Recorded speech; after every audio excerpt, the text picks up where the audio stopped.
In Severance Season 2, the layers of mystery and complexity unfold in much bigger ways, continuing on the great story that unfolded within Season 1 all those years ago. The true meaning behind this show, as told through the story of Season 2, is becoming bigger and also showing its genius. A show that commentates on the struggles of dealing with memory, what your identity is within multiple different forms, and then also how you go about controlling this ability that you have to live two separate lives. As the series continues to dive deeper into the lives of all these characters we've come to love, it's becoming quite clear that the true meaning of Severance through Season 2 isn't just about the dystopian office setting that we follow our characters in, but it's also about how it mirrors our own lives in ways that are both unsettling and, I would say, very insightful in the real world we live in now. In this analysis of Severance Season 2, we are going to explore those deeper themes that Season 2 has given us and how they were perfectly executed. For those watching, what was your favorite moment in Season 2 and why? Let me know down in the comments as we run through this video.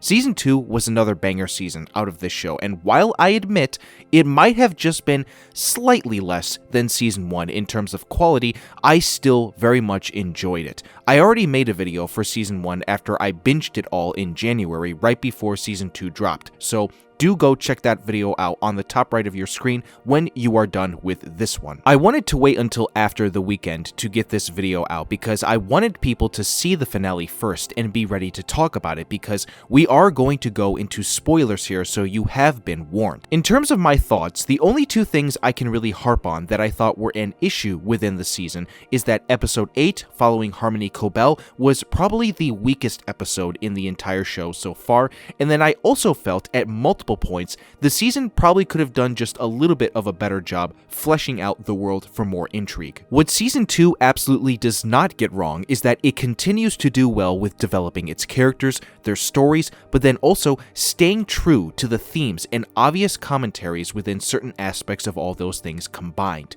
What most fans of the show will agree on is that the thing that makes it so compelling is taking this very sci-fi concept of the severance procedure where you can live these two separate lives and turn it into a workplace comedy, drama, and even a suspenseful thriller in the case of an example of the Season 2 finale, which was absolutely bonkers. I was not expecting them to do a lot of the things that they did in that final episode. The ability for this sci-fi concept to tackle all these different themes is just really good writing that makes people continue to want to watch the show. I believe that Season 2 in some ways has took those themes and made a new evolution out of them to give us clues as to what the show is trying to tell us and where it could be leading into the future, as we know that it is going to get a Season 3 and who knows, hopefully even a Season 4 if we get to that point. There is still not enough here in the show that would warrant only getting one more season, so I hope that Apple does adhere to at least giving us two more. Some of those examples to themes that get a boost in Season 2 include the idea of the divide between your work life and your personal life, where given this severance procedure, your memories between work and personal life are separated and you don't know what is going on between both people.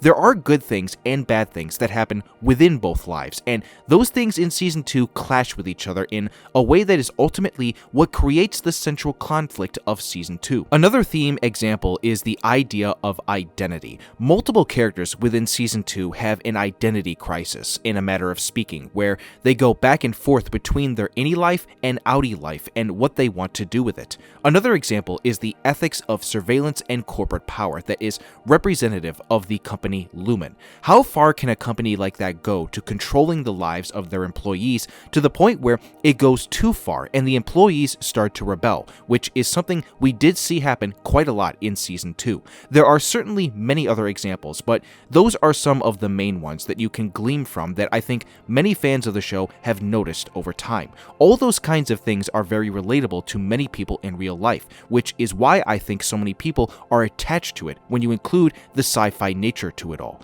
Everyone I can imagine who has watched the show can relate to that idea of losing our sense of self in the grind of going through a daily life, working a job, or taking care of a family as an adult when you might be struggling at that job. I love that the show is not afraid to tackle those themes, commentate on them, and then build upon them through all the episodes with our characters. As a good segue off of those points about the themes, I have to talk about the care the show has for the level of detail and attention it has for the little things that we can notice. I love that it easily sprinkles in some Easter eggs for you to notice, whether it is in the show itself or even if it's through the very episode intros that we get. Season 1, of course, had its own version of an intro before every episode, and then Season 2 went on to get its own new version as well, and I think the new intro is, in a way, helping to paint a picture of everything going on. Season 1's intro was much more calm and relaxed, with Mark going about his life, whereas Season 2 is a lot more chaotic, and you can see that Mark is being portrayed as someone who is waking up to all the issues surrounding him after Season 1 as he tries to escape and get away from Lumon and the stuff around Severance. The subtle hint to show the mind of Cobell beaming down on this book is showing that she is the one who is essentially a part of all of this because it came from her ideas, and then the usage of Mark being turned into the goat to show that he was what was needed to be saved, just like how the goat in the finale was saved from being shot in the head as a sacrifice, is also pretty cool. It's these little things that straight up I cannot applaud the showrunners and creators enough for. Stuff like this shows care and passion, and that actually you want to do good with it. I can't tell you how many intros to TV shows that I've seen in the last however many years where it didn't feel like they put enough into it to make it feel creative and it actually means something to the show. The intro alone feels like its own character, and something else that feels like its own character is the production, because most people will agree Severance has some of the best production design in all of television history. It is so simplistic, and yet it all feels like it makes sense. It feels lived in for this universe's version of Earth and around the company of Lumon. Granted, we haven't really seen a whole lot of the rest of the world outside of Lumon other than a couple of times where we go out to other different places, and we can get a hint as to other things happening, but even then, I still love that the production design is fluent and consistent throughout. Both the intro and production design together help paint a cool picture on the themes and commentary, and so I just wanted to make sure that I talked about that. Even when we look through some more of the commentary behind characters, specifically as opposed to just the general themes, you can see that Season 2 tackles some very interesting things that show true meanings behind what it is exactly that it is trying to tell us. An example that I noticed within Season 2 is this idea of Lumon being controlled by the Egan family, with Keir Egan as the founder. Multiple different people in the Egan family have controlled the company, and up until now, in the current timeline that we are in, the company is still under their control. Season 2, however, does reveal a very key detail about the actual Severance portion of the company that, as we come to find out, was not actually something they created. Severance as a concept was in fact made and designed by Harmony Cobell. As we see in episode 8, she reveals all her designs that were kept back in her hometown that when she was a kid was controlled by Lumon until they abandoned it over time. As we know from Season 1, they let her go as the manager of the severed floor, and it's now controlled by Milchick. This aspect of the show is, in a way, like it is almost commentating on how an artist or inventor creates something, and then a corporation comes in and buys it off them to do what they want with it. We've seen countless examples of this kind of scenario, and maybe it's just me, but that's how I interpreted it. I guess if you can read hard enough in between the lines into something like that, you can definitely see that that is what they were trying to communicate, but in other ways, maybe it means something else entirely. It could definitely have a double meaning to it, and I just love that the show can make you think that way to where you would assume that that is the case. Another great example of this that I notice is the moment at the end of the season where Mark is planning what to do with Cobell and Devon to infiltrate the severed floor to the basement where Gemma is, and Milchick calls him, wondering why he hasn't come into work. Mark's call with Seth about taking the day off hits with a workplace commentary on this idea that there are just some days where people can't work because they have other things in life that need priority, and a company can't just force them to come in because they need to hit a quota, which is what Drummond was protesting about, given they wanted him to come in on a certain day to finish it. They blamed Milchick for this, and satisfyingly so, Milchick gives it to Drummond that he doesn't have jurisdiction about what someone does when they are not in their innie self on the severed floor. It also goes to show that Lumon simply does not give a fuck about their employees, and all they want for Mark to do is finish the Cold Harbor file that is the last of what he needs to complete. These examples, I feel, outline how Season 1 was the start of these employees starting to notice something off about the company. It didn't matter if it was from what Mark noticed, Dylan, Irving, or even the innie version of Helly. Once she got involved, everything started to take a big turn, and I feel like we still don't know the answers to the questions of why exactly Helly got involved in the first place in Season 1, given what her Audie's version is involved in with the company. Remember when I said that it felt like at multiple points, Season 2 could have done a little bit better of a job fleshing some things out about the world? This is one of those areas that I did feel like I might have needed a little bit more from it. I think at the heart of everything about this season, the number one thing that makes it stand out is the fact that it is clear that the character of Gemma is something the company really needed. One of the big questions everyone is going to ask is, why is she specifically the one that they needed? And I think that we are going to find that the character of Mark is so much more important than we realize.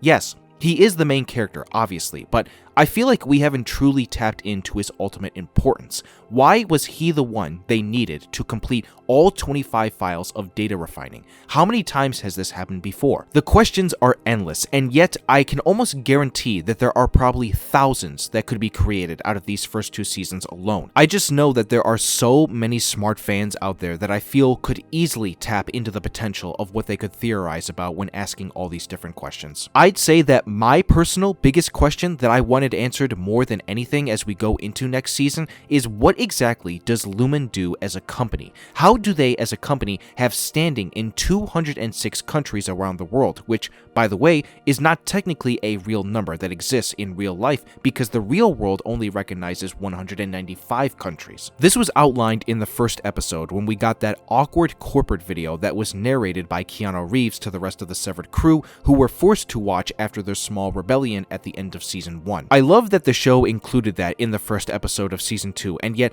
I still feel like we didn't get much out of that one video that is probably the biggest example of world building that Season 2 offered us. Lumon having jurisdiction in 206 countries goes to show that they are most likely the world's biggest company. I guess in a way you could say that they are this world's version of the Umbrella Corporation from Resident Evil, or Cyberdyne Systems in Terminator, or even Weyland-Yutani from the Alien franchise. All these different corporations have so much control over humanity in terms of what they do as a company in their separate science fiction franchises, and Lumon has certainly added their name to the list now. The amount of bad company practices they commit are endless, and yet we still don't have a firm grasp on what it is the company makes or what services they offer. I think what would be insane is if this company, by the end of the show's run, somehow was involved in a plan to end the world or take it over. I don't know how many fans would feel about that and if it went a little too overboard for what the show was trying to do, but it's just a theory that I'm curious to hear people's thoughts about. But most importantly, out of anything with regards to Season 2, I think what we can all agree is that the biggest thing this season tackles in terms of what its true meaning is about is with regards to the relationships of all our characters. Mark, Gemma, and Helly have their relationship storyline, Dylan and his wife Gretchen have theirs, and then Irving and Britt as well, and all have points of being strained or broken apart. We see that there is that divide between how each version of these characters feel about their work life as opposed to their relationship life, and how both sides are clashing with each other in a way that is showcasing a major point of emphasis on how they want Lumon to fall. I think for the most part, Irving and Dylan feel the same way in that they want nothing to do with the company anymore, even if, say, Dylan's Audi version wants his innie to keep going. At the end of Season 2, we see that Mark gets Gemma out of the floor that she was trapped on, and she's able to escape. However, he stays behind because his innie version has no attachment to Gemma romantically like he does with Helly. One version of him wanted her out and for them to live their life again, while the other wants to live his life with Helly because they created the relationship together in the workplace, which they can't live their life out of when he goes back to being an Audi. It's such a fascinating way to take us into Season 3, as it seems like from the outside looking in, we could potentially really learn a lot more about the company of Lumon because the showrunners and writers decided that this was the best direction to go in. Speaking of which, Just like how I did with Season 1, I have to give so much credit to Ben Stiller and Dan Erickson and the rest of the crew who worked on the show, who are bringing us so much to think about. Not just from the standpoint of the commentary that they are infusing into the show, but just in general with the show's story in terms of where it could be going and how it is continuously making us ask as many questions as possible. The actors are all putting in so much work themselves and giving us the ability to really want to follow their stories, and I can't appreciate that enough. Adam Scott in particular is just another new case of a more comedic actor in the last however many years going and doing something different in their career by showing their dramatic skills as an actor. I'm really glad that they picked him as the show's lead because he perfectly balances drama as well as the comedic tones the show is going for. There are still so many things I want to know. What is the real true meaning of this show that maybe fans haven't figured out yet? As I just asked, what does Lumon do as a company? What consequences are our Innieversions going to suffer from with their act of defiance in the finale, which also ended with the death of one of their main company people? What is Gemma gonna do now that she's out? Why was she needed in the first place? What is Harmony Cobell's real goal with wanting to get back at Lumon? What happens to Irving? Will he come back given he's going on the train? So many questions, and yet it feels like I don't really have a whole lot of answers. All I can do is analyze and theorize as to my beliefs in what this show's true meaning is. Season 1 gave us so many different things to think about with regards to it being a commentary on the workplace, and then Season 2 is a commentary on how that affects relationships between people and their pasts. I think that is what Season 2 was trying to get at, and so now we shall see what Season 3's meaning will be for us to experience, hopefully very soon. And there you have it. That is my analysis of Severance Season 2. Again, I hope we don't have to wait another 3 years for the next season because I want this show to be on air all the time. That is how good it is. But what do you all think of Season 2 and my analysis of it? Leave your comments down below and be respectful. Thank you all for stopping by my channel. If you want to see more moving forward from me with regards to film and television and you enjoyed this video, hit the like button and subscribe if you are new here and turn on that notification bell. I'm trying to build a community on here and your support would be appreciated. That's a wrap, folks. I hope you all have a wonderful rest of the day and I will see you all soon for the next video.